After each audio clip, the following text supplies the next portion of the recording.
Gold trusted gold buyers మీరు తాకట్టు పెట్టిన బంగారాన్ని విడిపించి ఈ రోజు ఉన్న మార్కెట్ ధరకు కొనబడను. అంటే ఇండస్ట్రీలో లైక్ మనందరికీ తెలిసిందే, ఒక అమ్మాయి కానీ లేకపోతే ఇలా వచ్చినప్పుడు ఇబ్బందులు అనేవి నార్మల్గా ఏర్పడుతూ ఉంటాయి, సిచ్యువేషన్స్ వస్తూ ఉంటాయి.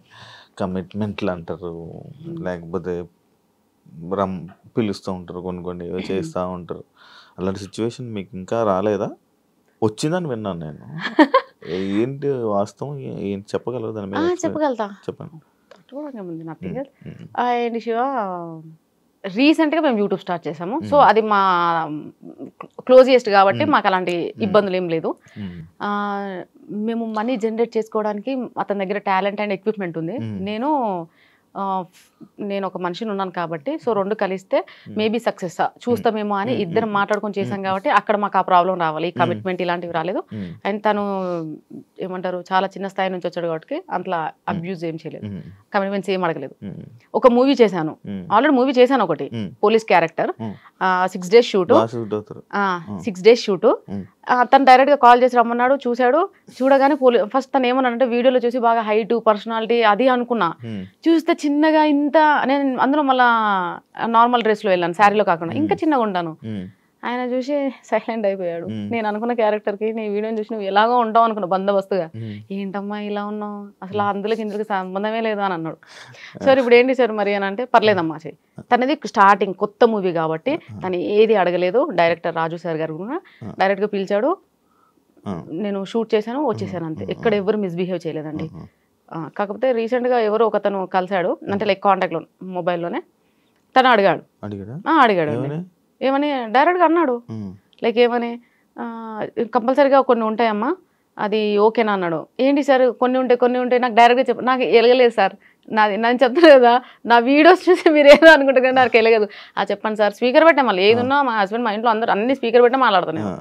ఏ కాల్ అయినా వాట్ ఎవర్ ఇట్ ఈస్, ఈ స్పీకర్ లేకుండా నేను ఏది మాట్లాడను. నా దగ్గర అసలు ఏ సీక్రెట్స్ ఉండవు ఫస్ట్ ఆఫ్ ఆల్, ఎందుకంటే నాకు అంత ఓపిక ఉండదు, వెరీ లేజీ పర్సన్. సో నేను స్పీకర్ పెట్టి మాట్లాడుతున్నా యాజ్ యూజువల్. చెప్పాడు, so I'm sorry sir, not interest, నాకు ఇప్పుడు ఏం తక్కువ పడలేదు, డైలీ నేను బిజీ, నా ఫ్యామిలీ కోసం నాకు ఒక రోజు ఇవ్వడానికి నాకు టైం లేదు, నా కోసం నేను ఒక 2 days టైం కావాలంటే నాకు దొరకట్లేదు, నేను అంత బిజీగా ఉన్నా. నాకేం అవసరము, నా మనసుని చంపుకొని నేను ఎవరి కోసము దేనికోసము నాకొద్దు.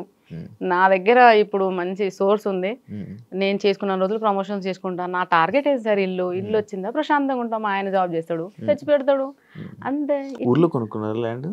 లేదండి, ఇక్కడే హైదరాబాద్.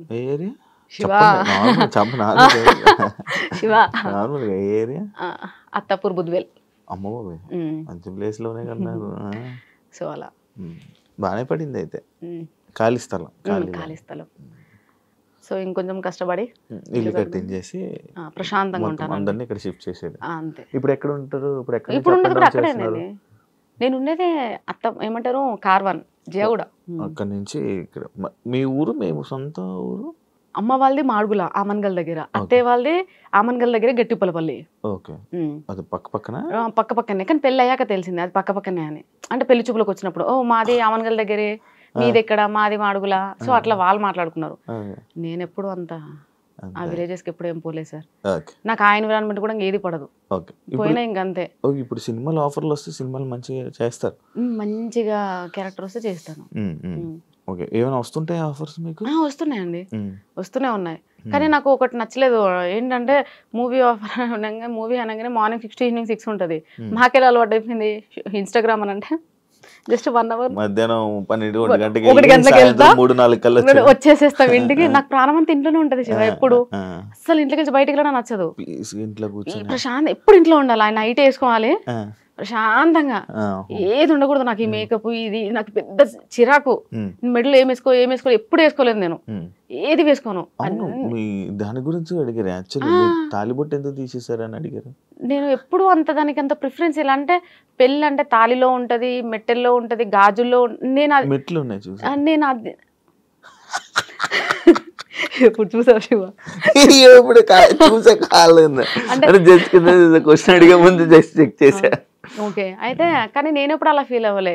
వైఫ్ అండ్ హస్బెండ్ అంటే హస్బెండ్ వైఫ్ ఇద్దరు అర్థం చేసుకోవాలి, ఒకరి కోసం ఒకరు ఇష్టాలు మార్చుకోవాలి, ఒకరినొకరికి సపోర్ట్ చేసుకోవాలి. అప్పుడు స్టార్టింగ్ లో తాళి ఎందుకు కట్టడం?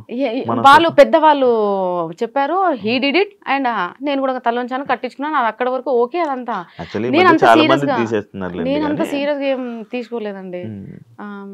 చాలా అదిగా ఉంటాం, మేమైతే మంచిగా ఉంటామండి. వీళ్ళందరూ అంటారు ఏంది, నేను మనోజ్తో ఒక వీడియో చేశాను, బిగి బిగి మంచి హిట్ 10 millions. 10 millions అంటే ఎంతమంది అండి? సో అక్కడ ఆ డాన్స్ రీల్ చూడగానే, అంటే నేను ఎప్పుడు చేయలేదు కదా ఎవరితో రొమాంటిక్ డాన్స్ చేయలేదు, ఆ రీల్ చూడగానే కామెంట్స్ అండి ఎన్ని వేల కామెంట్స్ అనుకుంటున్నారు, వేలు. డిలీట్ చేయలేక ఇది పోయింది. నేను కామెంట్ సెక్షన్ ఆఫ్ చేయలేదులే, పెట్టాను చూద్దామని. కానీ అందులో ప్రతి ఒక్కడొకటే మాట, ఏంటి నాకు తెలిసి ఇది మొగుని లేపెత్తది, రెండోది ఈడే దీని బాయ్ ఫ్రెండ్ రా పక్క 101%, మామా 14 లక్షల రూపాయలు. మామా 14 లక్ష, వీళ్ళిద్దరు డెఫినెట్ గా రిలేషన్షిప్ లో ఉన్నారంటారు. సార్ మనోజ్ అతను ఏంటి కూడా నాకు తెలియదు, స్టూడియో ఉందని ఒక అబ్బాయి చెప్పాడు, స్టూడియోకి వెళ్ళాము చూసాము, ఆ స్టూడియోలో డాన్స్ రీల్ అంటే నా సాంగ్ ఏమంటారు ప్రమోషన్ రీల్ చేసాము. దాని తర్వాత అట్లా తను తెలుసు. దాని తర్వాత నేను ఈ సాంగ్ అనుకున్నాను, ఎవరితో అనుకుంటే మనోజ్ కొరియోగ్రఫీ బాగా చేస్తాడు, కొంచెం మనకి డాన్స్ రీల్ సెలెక్ట్ చేసిన మన పక్కన పర్సన్ కూడా ఆ లెవెల్లో ఉంటేనే సూట్ అవ్వాలి కదండి. సో అట్లని చెప్పి అతను సెలెక్ట్ చేశాను. తను నేను ఇప్పుడు ఒక కాల్ కూడా మాట్లాడలేదు తనతో, జస్ట్ ఓన్లీ ఒక message, Manoj coming to studio, ఈ రీల్ ప్లాన్డ్, ఓకే మేడం రండి, అంతే. మళ్ళీ ఎప్పుడు నాకేదైనా ప్రమోషన్ వచ్చినప్పుడు మాత్రమే తన నేను పింగ్ చేస్తా. అలాంటిది వీళ్ళు డిసైడ్ అయిపోయారు, నా లవర్ అంటారు, వాడు నా బాయ్ ఫ్రెండ్ అంటారు, పక్క రిలేషన్షిప్ లో ఉన్న అంటారు, హస్బెండ్ ని లేపేస్తుంది అంటారు. అరే నేను మా ఆయన ఎట్లున్నామో చూసిరు అనుకో చచ్చిపోతారు మీరు, తెలుసా? ఎంత క్లోజ్ గా ఉంటాం తెలుసా శివ, అన్యోన్యత. నాకు అసలు అర్థమే కాదు, నా మెంటల్ స్టాటస్ ఏందో మీకు తెలియదు, నా బాడీ నేను ఎట్లుంటానో మీకు తెలియదు, డిసైడ్ చేసేస్తారు ఒక రీల్ చూసి. నాకంత ఓపిక లేదు, చాటింగ్లు అంటే అసహ్యం, కాల్స్ మాట్లాడడం అంటే ఎలర్జీ, బయట రెడీ అయ్యి వేరే పర్సన్స్ తో ఇట్లా వెళ్ళాలి అక్కడికి వెళ్ళాలంటే ఎంత అన్కంఫర్ట్ ఉంటుంది తెలుసా. ఎప్పుడు పోవాలరా బాబు ఇంటి నుంచి, ఇంటికి పోవాలి, మళ్ళీ మా ఇంట్లో వాళ్ళతో ఫ్రీగా ఉంటా, మా హస్బెండ్ నేను మా పిల్లలు ప్రశాంతంగా వెళ్తాం, మూవీస్ వీకెండ్స్ మంచిగా వెళ్తాం మేము అంతా.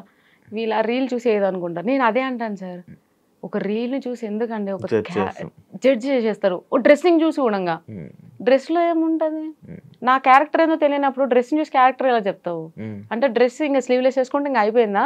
ఇంకా నా ఇష్టం ఏముండదు, నేను ఇంకో 2-3 సంవత్సరాలు వేసుకుంటాను, 2-3 సంవత్సరాలు మా అబ్బాయి ఎందుకు వచ్చేస్తాడు అంటే 16 years, అప్పుడు మా అమ్మాయి కూడా 11-12 years వస్తుంది, అప్పుడు నేను వేసుకోలేనండి ఇవన్నీ, నేను వేసుకోలేను కదా.